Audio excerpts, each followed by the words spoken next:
الحمد لله كفى وسلام على عباده الذين اصطفى. ما بعد، فقد قال الله تعالى في كلامه المجيد والفرقانه الحميد: أعوذ بالله من الشيطان الرجيم. بسم الله الرحمن الرحيم. الذي إن في خلق السماوات والأرض واختلاف الليل والنهار لآيات لأولي الألباب الذين يذكرون الله قياما وقعودا وعلى جنوبهم ويتفكرون في خلق السماوات والأرض ربنا ما خلقت هذا باطلا سبحانك فقنا عذاب النار. قال رسول الله صلى الله عليه وسلم: التفكر ساعة خير من قيام ليلة، أو كما قال عليه الصلاة والسلام। শুকরিয়া আদায় করছি আল্লাহ রাব্বুল আলামিনের দরবারে। আল্লাহ তাআলা আপনাকে আমাকে তার ঘরে প্রতি শুক্রবারে না আজকেও আসার তৌফিক দান করছেন বলে আলহামদুলিল্লাহ। আল্লাহর শুকর। আল্লাহ শুধু আমাদেরকে মসজিদে আসারই তৌফিক দেয় নাই, কিছু কথা বলা এবং শোনার জন্য আল্লাহ তাআলা সুযোগ দান করেছেন, বলেন আমিন। আমি আপনাদের সামনে যে আয়াতে কারিমা তেলাওয়াত করেছি, এই আয়াতে কারিমাটা হলো সূরাতুল আলে ইমরানের। আল্লাহ তাআলা এই আয়াতে কারিমার মধ্যে আমাদের জন্য যেই উপদেশ, আমাদের জন্য নসিহা যেটা করেছেন, এ সম্পর্কে কিছু কথা বলা। আল্লাহ তাআলা বলছেন, ইন্না ফি খালকিস সামাওয়াতি ওয়াল আরদ। আল্লাহ তাআলা আসমান, নিশ্চয় আসমান এবং জমিনের সৃষ্টিতে, ওয়াখতিলাফিল লাইলি ওয়ান নাহার, এবং রাত ও দিনের আবর্তনে নিদর্শন রয়েছে বুঝ সম্পন্ন ব্যক্তিদের জন্য। এর আগে আল্লাহ তাআলা আরেকটা আয়াত বলছেন, লিল্লাহি ওয়ালিল্লাহি মুলকুস সামাওয়াতি ওয়াল আরদ ওয়াল্লাহু আলা কুল্লি শাইইন কাদির। আসমান জমিনের বাদশাহী একমাত্র আল্লাহর জন্যই। আসমান আর জমিনের বাদশাহী কার জন্য? আল্লাহর জন্য। আল্লাহু আলা কুল্লি শাইইন কাদির, এবং তিনি সব কিছুর উপর কি? ক্ষমতাধর, ক্ষমতাবান। দুনিয়াতে আপনি আমি আসছি, আমাদের মাঝে অনেক ক্ষমতাধর আছে, অনেক ক্ষমতাবান ব্যক্তি আছে, অনেকে গণী ব্যক্তি আছে, মানে ধনী ধনী আছে না? এগুলো আমরা যখন মনে করি, আমাদের সামনে যখন কোন একজন ব্যক্তি কি অমুক দুনিয়াতে ধনীর সিরিয়ালগুলো আমরা যখন সংবাদ পাই যে পৃথিবীতে 1 নম্বর ধনীর কাতারে আছে অমুক, 2 নম্বর, 3 নম্বর, 4 নম্বর, 10 নম্বর পর্যন্ত, তারা মিলিয়নার, বিলিয়নার, তারও উপরে আরো কি কি আছে যেগুলো, মানে তারা পৃথিবীর সবচাইতে ধনী ব্যক্তি। আবার পৃথিবীর ধনের দিক দিয়ে যেমন বড় আছে, ঠিক ক্ষমতার দিক দিয়েও কিছু ব্যক্তি বড় আছে না, পৃথিবীকে শাসন করছে। এরা এক শ্রেণীর বড়। আবার পৃথিবীতে অনেক বিজ্ঞানী আছে, তারা গবেষণা করে বিভিন্ন কিছু আবিষ্কার করতেছে, আবিষ্কারক আছে, আছে তো। আল্লাহ তাআলা পৃথিবীতে আবার অনেক জ্ঞানী ব্যক্তির সম্পর্কে আল্লাহ বলছে, ওমা উতিতু মিনাল ইলমি ইল্লা কলিলা। তোমাদের জ্ঞান সামান্য, আমার জ্ঞানের মধ্যে থেকে সামান্যতম জ্ঞান তোমাদেরকে দিয়েছি। তোমাদের জ্ঞানের শেষ যেখানে, আমি আল্লাহর শুরু সেখানে। তো পৃথিবীতে ধনী আছে আমরা দাবি করি, জ্ঞানী ব্যক্তি দাবি করি, কবি দাবি করি, সাহিত্যিক দাবি করি, শিল্পপতি দাবি করি, শিল্পী দাবি করি, অনেক কিছু আছে। কিন্তু সবগুলো মানুষের মধ্যে কি এই যতগুলো গুণের কথা বললাম, আরো তো অনেক আছে যেটা আমি বললাম না, একটা মানুষের মধ্যে কি এতগুলো গুণ পাওয়া যাবে? পৃথিবীর কোন মানুষের মধ্যে যে এই যতগুলো গুণের কথা বর্ণনা করা হলো, এই সব গুণে গুণান্বিত মানুষ একটা পাওয়া যাবে? একটাও পাওয়া যাবে না। কারণ আমরা মানুষ, আমরা সৃষ্টি, আমরা মাখলুকাত। তাহলে আমাদের একজন কি আছে? স্রষ্টা আছে। আর সেই স্রষ্টাই হলো সর্বগুণে গুণান্বিত। সুবহানাল্লাহ বিহামদিহি। ওই আল্লাহ তামাম পৃথিবীর বাদশা। তামাম পৃথিবীর বাদশা কে? ওই আল্লাহ নয়? ওই আল্লাহ পাক বলতেছেন যে তোমাদের মধ্যে জ্ঞানী কে? ওই আল্লাহ তাআলা আপনাকে আমাকে বলছে যে তোমাদের মধ্যে জ্ঞানী ব্যক্তি কে? আমি যদি মনে করি জ্ঞানী অমুক, জ্ঞানী অমুক তমুক, কেন জ্ঞানী? উনি বিশাল বড় একজন আবিষ্কারক। আবার আমি বলছি উনি কি ধনী, কেন? ওনার অনেক ধন সম্পদ আছে। তো পৃথিবীতে মানুষ অনেক কিছু আবিষ্কার করছে, করেনি? মানুষ প্লেন আবিষ্কার করছে, মানুষ আগে রেডিও শুনতাম, দাদা দাদির কাছে শুনছি যে আগে একটা রেডিও মানে ট্যান্ডেস্টার বলতো, তখন রেডিও বলতো না, ট্যান্ডেস্টার। একটা ট্যান্ডেস্টার, একটা ফনিক সাইকেল আর একটা ছাতি, এটা বিশাল যৌতুক। আরে অমুকের বেটি বিয়েতে ট্যান্ডেস্টার দিছে, ফনিক সাইকেল দিছে, বিশাল বড় কি যৌতুক। ওটা কি আর হাতে কেউ গনে? একটা ছোট বাচ্চার সাইকেল কিনতে গেলে এখন 20,000 30,000 টাকা দাম, ঠিক না? এরকম সাইকেলও তো আছে, এগুলো গনে না। কিন্তু তখনকার জামানাটা কি ছিল? কোথায় টাকা? কথা হচ্ছে ভয়েস অফ আমেরিকা। মানুষ সন্ধ্যার সময় দল বল বাঁধে একসাথে বসে থাকতো, ভয়েস অফ আমেরিকার খবর শুনবে, বিবিসির খবর শুনবে সন্ধ্যা 7টায়, সন্ধ্যা 8টায়, হ্যাঁ রাত 8টায় মানুষ খবর শোনার জন্য বসে থাকে। বিনা তারে কোথায় কথা বলছে, আর আপনার এখানে রেডিও, আপনি আমি শুনতেছি। নিশ্চয় একটা ভালো আবিষ্কার করেছে সে, তার বুদ্ধি আছে তো নাকি? না থাকলে তো আর করেনি, জ্ঞান আছে। কারণ এটার পিছনে সে কি করছে? গবেষণা করেছে। আর এই গবেষণা করেছে বলেই সে এই পর্যন্ত পৌঁছতে পেরেছে। এরপরে কি? টেলিফোন কথা হচ্ছে, তারে ওই ঢাকা থেকে এই বদলগাছি TNT পর্যন্ত দেখবেন যে তারের সংযোগ, তারে তারে কথা।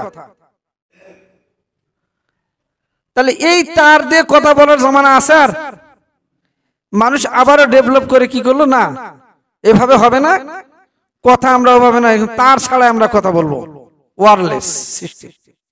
আবার এই ওয়্যারলেস মোবাইল যখন পৃথিবীতে আসলো, তখন তার একটা এরিয়া ছিল, 10 কিলোমিটার, 20 কিলোমিটার, 40 কিলোমিটার। প্রথম দিকে মোবাইলের জামানাটা এরকম ছিল, গোটা বাংলাদেশে তার নেটওয়ার্ক ছিল না। তো মানুষ এখানেও কি করছে?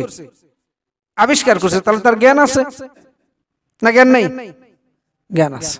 তাহলে আমার কাছেও কি জ্ঞানী, যে আবিষ্কার করছে সে বিজ্ঞানী, আবিষ্কারক।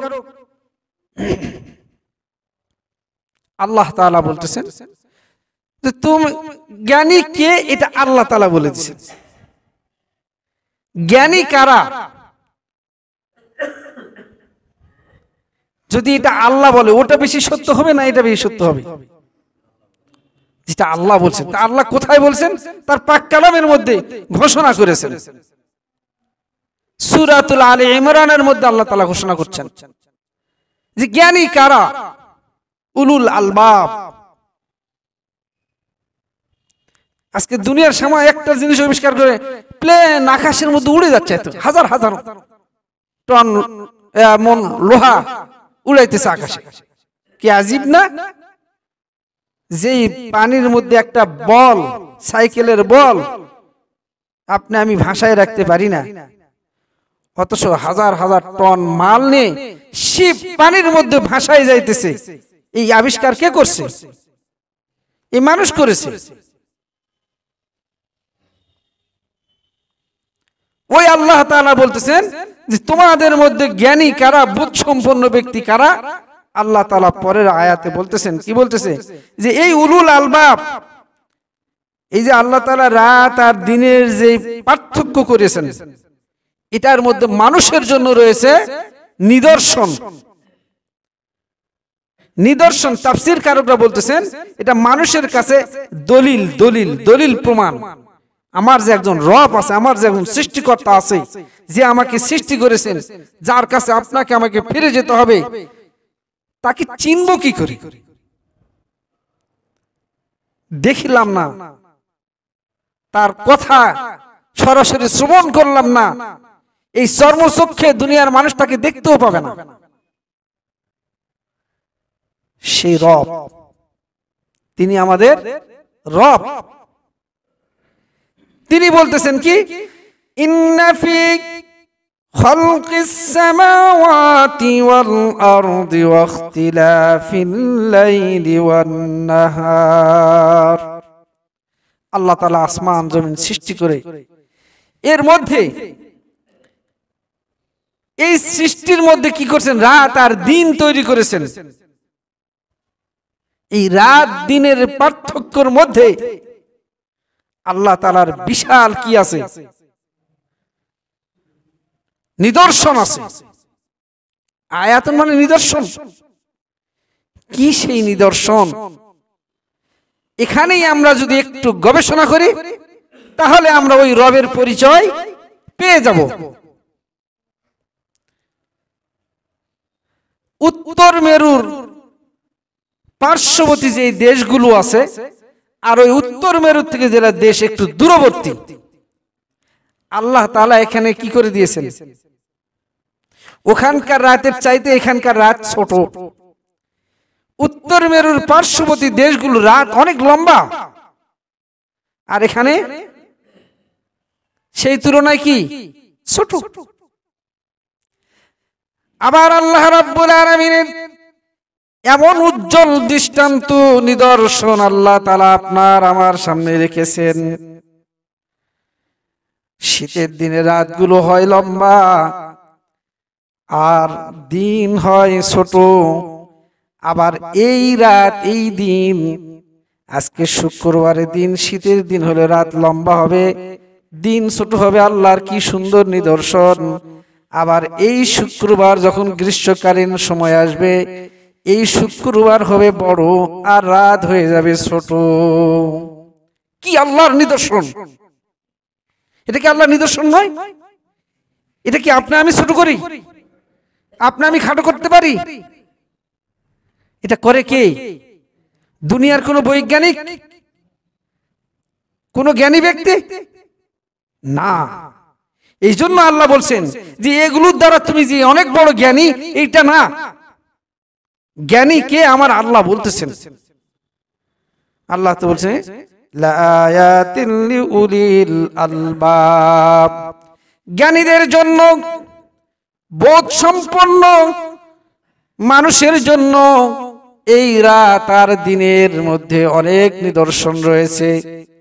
আমার আল্লাহ আরেকটি আয়াতের মধ্যে বলছেন আল্লাযীনা ইয়াযকুরুনাল্লাহা কিয়ামান ওয়া কুউদান ওয়া আলা জুনুবিহিম ওয়া ইয়াতাফাক্কারুনা ফি খালকিস সামাওয়াতি ওয়াল আরদ।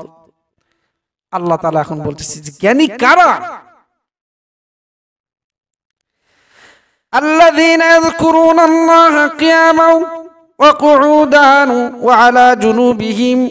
আমার আল্লাহ বলেন যারা আল্লাহকে স্মরণ করে, দাঁড়িয়ে থাকে, শুয়ে থাকে, বসে থাকে, অর্থাৎ সর্ব অবস্থায় যারা আল্লাহকে স্মরণ করে, ওয়া আলা জুনুবিহিম ওয়া তাফাক্কারুন, এবং গবেষণা করে, চিন্তা করে, তাফাক্কুর করে, ফি খালকিস সামাওয়াতি ওয়াল আরদ, আসমান এবং জমিনের মধ্যে যা কিছু সৃষ্টি আছে, এই সৃষ্টিগুলো নিয়ে যখন কোনো বান্দা গবেষণা করবে, আমার আল্লাহ বলেন ওই ব্যক্তিগুলো বেশি জ্ঞানী। সুবহানাল্লাহ পড়বেন না? জ্ঞানী কারা? যারা এই আল্লাহর সৃষ্টি নিয়ে, স্রষ্টাকে নিয়ে নয়, কাকে নিয়ে? স্রষ্টার সৃষ্টিকে নিয়ে যখন গবেষণা করবে, এই মানুষগুলো আল্লাহর পরিচয় পেয়ে যাবে। সুবহানাল্লাহ বিহামদিহি। আমার গবেষণা কি নিয়ে? আমার গবেষণা শুধু দুনিয়া, কিন্তু এই দুনিয়াতে আল্লাহ যে এত কিছু সৃষ্টি করছেন, আমি আশ্চর্য হয়ে যাই যে মানুষ প্লেন তৈরি করলো। তুমি কি চিন্তা করো না যে আসমান কিভাবে তৈরি হলো?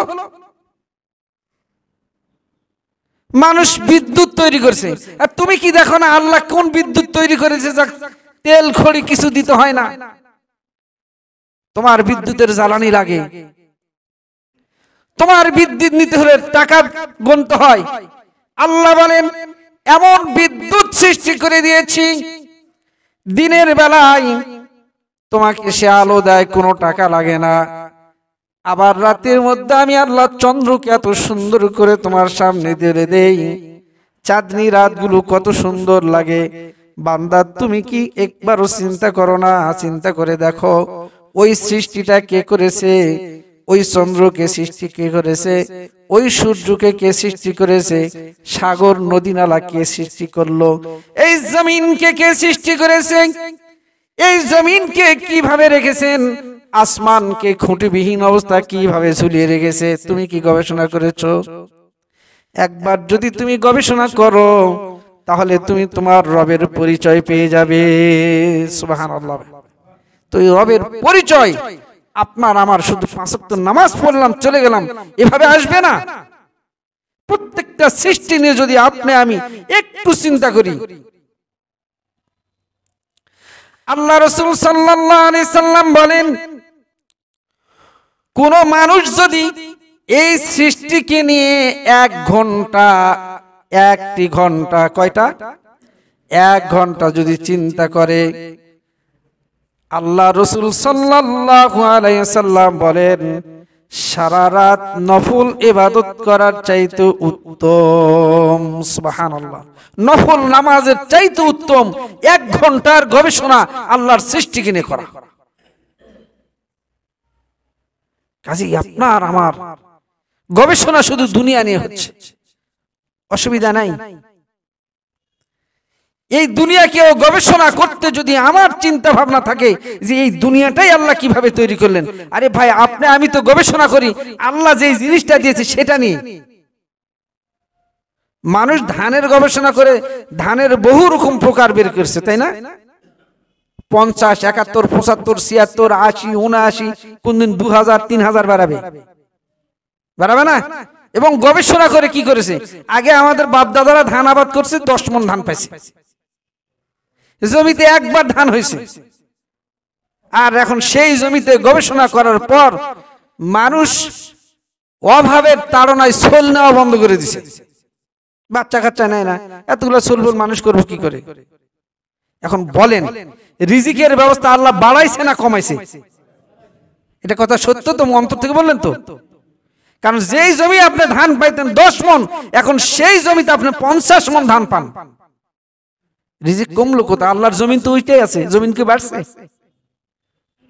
আমাদের পরিকল্পনা মানুষ বেড়ে যাচ্ছে, জমিন ছোট হয়ে যাচ্ছে, কোথায় খাবো? আরে তোমার চিন্তা তো, এই চিন্তা তো তোমার না, এই চিন্তা তো তোমার রব তোমাকে সৃষ্টির 50,000 বছর আগে করেছে। চিন্তা করা দরকার। তুমি তো 10 মণের চিন্তা নিয়েছিলে, এখন তো আমি সেখানে 50 মণ দেই তোমাকে। সুবহানাল্লাহ। তো রিজিকের মালিক কে? আল্লাহ সুবহানাহু ওয়া তাআলা।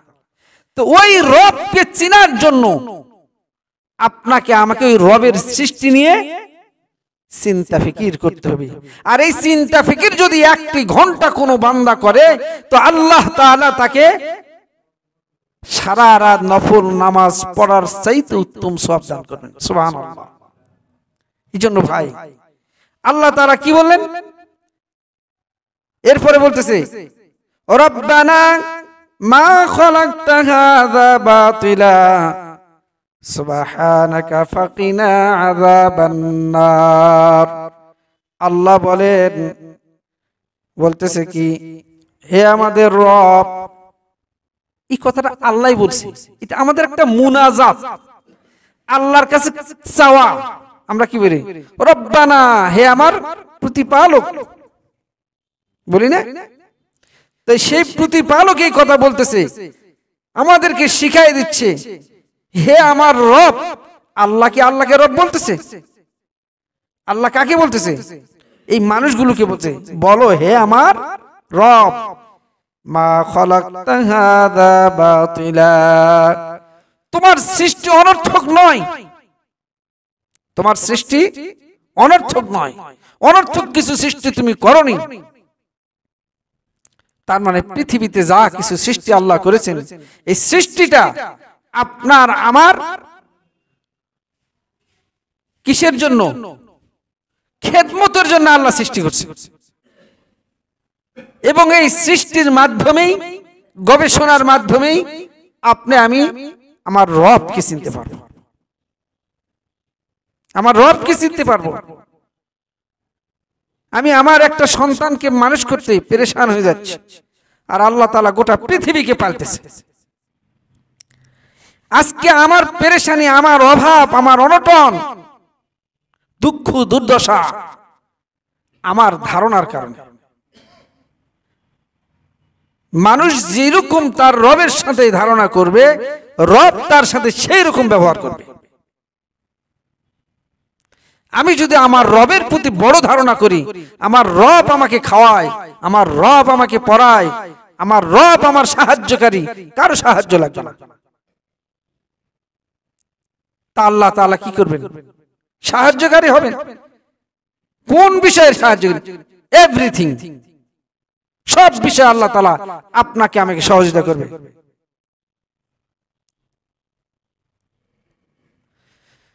এরপরে আল্লাহ তাআলা বলতেছে কি, সুবহানাকা ফাকিনা আযাবান নার, বলতেছে আমার প্রভুর পবিত্রতা আমরা বর্ণনা করছি। এরপরে বলছে ফাকিনা আযাবান নার, হে আমাদের রব, তুমি জাহান্নামের শাস্তির থেকে আমাদেরকে কি করো? বাঁচাও। জাহান্নামের শাস্তির থেকে বাঁচাও। তো জাহান্নামের শাস্তির থেকে বাঁচার জন্য এই সৃষ্টি নিয়ে গবেষণা করে আমার রবকে চিনতে হবে। আমার রবকে চিনে আমার রবের মানসা অনুযায়ী আমার রব যেভাবে চাই সেইভাবে আমার জীবন যাপন করতে হবে, এবং রসুলের ডাকের সাড়া দিয়ে ঈমান নিয়ে কবরে যেতে হবে। যদি যেতে পারি, আল্লাহ তাআলা আপনার আমার জন্য ওয়াদা করছে। আল্লাহ তাআলা ওয়াদা আছে আপনার আমার জন্য। আল্লাহ রাব্বুল আলামিন বলেন, রব্বানা ইন্নাকা মান তুদখিলিন নার ফাকাদ আখযাইতাহু ওয়া মা লিয-যালিমিনা মিন আনসার।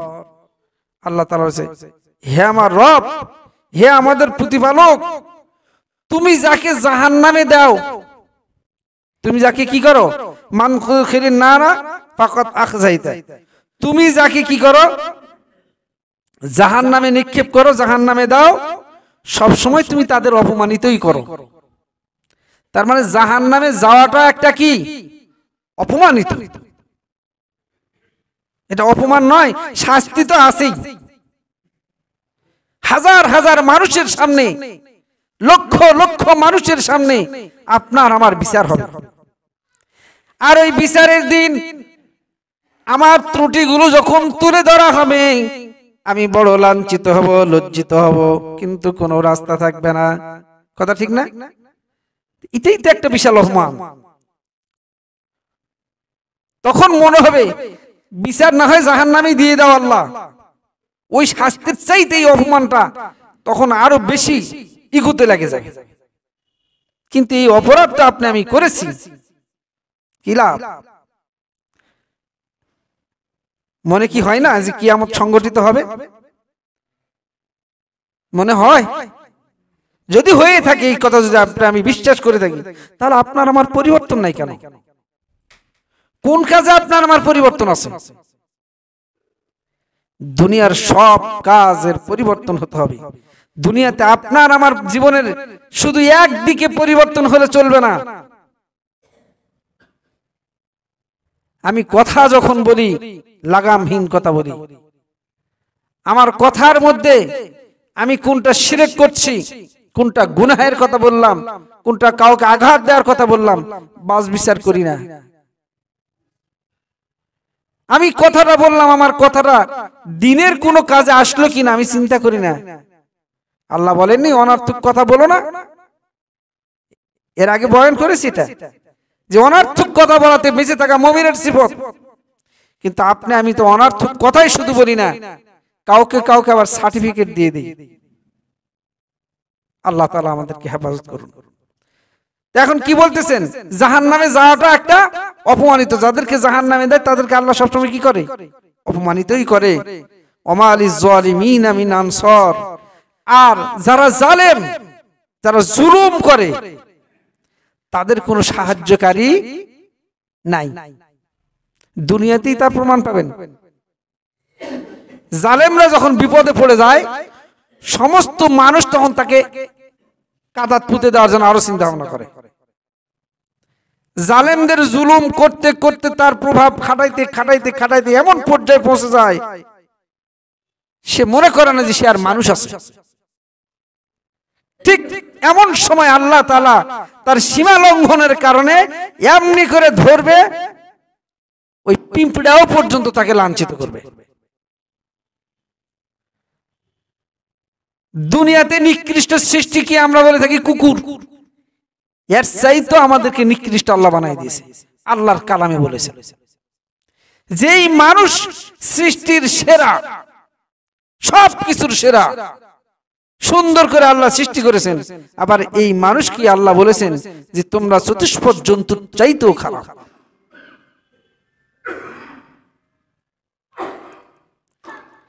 এরপরে আল্লাহ তাআলা বলতেছেন, টাইম কি হয়ে গেল? আল্লাহ তাআলা পরে আয়াতে বলতেছেন, রব্বানা ইন্নানা সামি'না মুনাদিয়ান ইউনাদি লিল ঈমান আন আমিনু বিরাব্বিকুম ফাআমান্না রব্বানা ফাগফির লানা যুনুবানা ওয়া কাফফির আন্না সাইয়্যাতিনা ওয়া তাওয়াফফানা মা'আল আবরার। হে আমাদের রব, রব্বানা ইন্নানা, হে আমাদের রব, নিশ্চয়ই আমরা শুনেছি। কে বলতেছে? আমরা বলবো, ইমানদাররা বলে, হে আমাদের রব, নিশ্চয়ই আমরা শুনেছি। কি শুনেছেন? বলছে একজন আহ্বানকারীর আহ্বান, মুনাদিয়া ইউনাদি লিল ঈমান। বলছে একজন আহ্বানকারীর আহ্বান শুনেছি। কি সেই আহ্বান? বলছে ঈমানের দিকে আহ্বান করে ডাকছে। ঈমানের দিকে বলছে ঈমান গ্রহণ করো। এখানে তাফসীর কারকরা অনেক কথা বলছে, সময় নাই, আমি ওদিকে যাব না। শুধু এতটুকু বলি যে এখানে আল্লাহ রসুলও হতে পারে, আল্লাহর কালামও হতে পারে। কারণ রসুল তো এখন নাই, আছে কি? নাই। তাহলে আমরা কি বলবো? এই কালামের কাছ থেকে কালামে পাকের আহ্বান আমরা পেয়েছি। আজকে কালামে পাকের আহ্বান কি আমরা শুনি না? ওয়াজ মাহফিল, মাদ্রাসা, মসজিদে শুনতেছি তো, ঈমানের প্রতি দাওয়াত হয় না? এই দাওয়াত আমাদেরকে দিয়ে গেছেন মুহাম্মদুর রাসূলুল্লাহ সাল্লাল্লাহু আলাইহি সাল্লাম। সেটাও কার বাণী? ওই আল্লাহর বাণী। তিনি ছিলেন একজন প্রচারক, প্রচার করেছেন আপনার আমার জন্য পথ প্রদর্শক, দয়ার নবী, মায়ার নবী। তো এই যে বলছে একজন আহ্বানকারীর আহ্বান আমরা শুনেছি, আহ্বান করেছে ঈমানের দিকে, ঈমান গ্রহণ করার জন্য। লিল ঈমান আন আমিরু বিরাব্বিকুম ফাআমান্না। ওই আহ্বানকারীর আহ্বান শুনে আমরা ঈমান গ্রহণ করেছি। কি গ্রহণ করছে? বলেন একটু, কি গ্রহণ করেছি? আমরা ঈমান গ্রহণ করেছি। কার কথা শুনে? আল্লাহ পাকের বাণী, আল্লাহ রাসূলের বাণী, তাই না? এরপরে বলতেছে যেহেতু আমরা ঈমান এনেছি মাবুদ আল্লাহর কাছে, আল্লাহ বলছে তাহলে ফরিয়াদ করো। এটা আল্লাহ শিখে দিয়েছেন। রব্বানা ফাগফির লানা, হে আমাদের রব আমাদেরকে মাফ করে দাও, ক্ষমা করে দাও। যুনুবানা, আমাদের গুনাহগুলোকে মাফ করে দাও, ক্ষমা করে দাও। ওয়া কাফির আন্না সাইয়্যাতিনা, এবং আমাদের থেকে সমস্ত খারাপগুলোকে দূর করে দাও। সুবহানাল্লাহ। আল্লাহ শিখাই দিচ্ছে, তুমি ঈমান আনছো, ঈমান আনার পর তুমি বলো আমি তোমার গুনাহ মাফ করে দেব, তোমার কাছে যত খারাপই আছে আমি আল্লাহ দূর করে দেব। ওয়াতাওয়াফানা মাআল আবরার, ও বান্দা বলো আল্লাহ তুমি আমাদেরকে মৃত্যু দাও ওই সমস্ত মানুষের সাথে যারা নেককার, দিনদার, ইমানদার, পরেজগার, এই সমস্ত ভালো মানুষদের মৃত্যু যেমনি দিয়েছে এমনি আমাদেরকে মৃত্যু দিও। ভালো মানুষের মৃত্যু যেভাবে হয়, ইমানদারের যেভাবে মৃত্যু হয়, ওই রকম ইমানদারদের মতোই আমাদেরও কি দিও, মৃত্যু দিও আল্লাহ। তাহলে ইমানদারদের কামনা, বাসনা ভালো মৌত। কারণ যদি ঈমান হারা হয়ে কবরে যায়, যদি আপনি আমি আল্লাহর হুকুম মাননেওয়ালা না হয়ে কবরে যাই, রাসূলের আদর্শ মাননেওয়ালা না হয়ে যদি কবরে যাই, তাহলে লক্ষ লক্ষ কোটি কোটি মানুষের সামনে আপনাকে আমাকে আল্লাহর সামনে জবাব দিতে হবে, দাঁড়াতে হবে, আমার জীবনে আমি কি করেছি। এই জন্য আমার রবকে চিনার জন্য আপনাকে আমাকে কি করতে হবে ভাই? হাদিস আছে, যেহেতু টাইম হয়ে গেছে আমি আর বলতে পারলাম না, তবে এই আলোচনার মধ্যে থেকে আমি একটা সামারি বের করেছি। এই আলোচনায় কি কি আমরা শিখলাম? এই আলোচনায় আমরা যেটা শিখলাম, সর্ব অবস্থায় আল্লাহর জিকির, সর্ব অবস্থায় আল্লাহর স্মরণ বেশি বেশি করব। তাফাক্কুর, চিন্তা, এই চিন্তা হলো একটা মহান ইবাদত। আল্লাহর সৃষ্টি বৃথা নয়, অনর্থক নয়। আল্লাহর সৃষ্টি কি নয়? অনর্থক নয়। জাহান্নাম থেকে বাঁচতে হলে বেশি বেশি আল্লাহর কাছে কি করতে হবে? দোয়া করতে হবে। আর রাসূল করিম সাল্লাল্লাহু আলাইহি সাল্লামের ডাকে সাড়া দিতে হবে। আর আল্লাহর ওয়াদা কখনো কি হয় না? খিলাফ হয় না। ইন্নাকা লা তুখলিফুল মিআদ। আল্লাহ বান্দার জন্য যে ওয়াদা করেন, সেই ওয়াদা, সেই প্রতিশ্রুতি আল্লাহ তাআলা বাস্তবায়ন করবেন। তা আল্লাহ তাআলা আমাদেরকে আজকের এই আলোচনা যা কিছু শুনেছি আরো সুন্দর হতে পারত, সময় নাই। তো এই জন্য আমরা আগের থেকে আগে একটু মসজিদে আসার চেষ্টা করি ভাই। আমরা দেখি সব সময়, আপনারা তো আসেনি, শুক্রবারের দিন জুমার নামাজের আজান হলে সমস্ত প্রকার কাজকর্ম হারাম, অথচ আমরা সেই কাজ করেই চলে যাই। আমি যদি মারা যাই কাজটা কি বন্ধ থাকবে? অতএব একটা তো দিন, এই জুমার দিন আমরা একটু আগে আগে আসব। আমরা সবাই 12:30টায় মসজিদের মধ্যে হাজির হয়ে যাবো ইনশাআল্লাহ। বলেন না, কেউ জোরে বললো না ইনশাআল্লাহ। আল্লাহ তাআলা আমাদের কবুল করুন।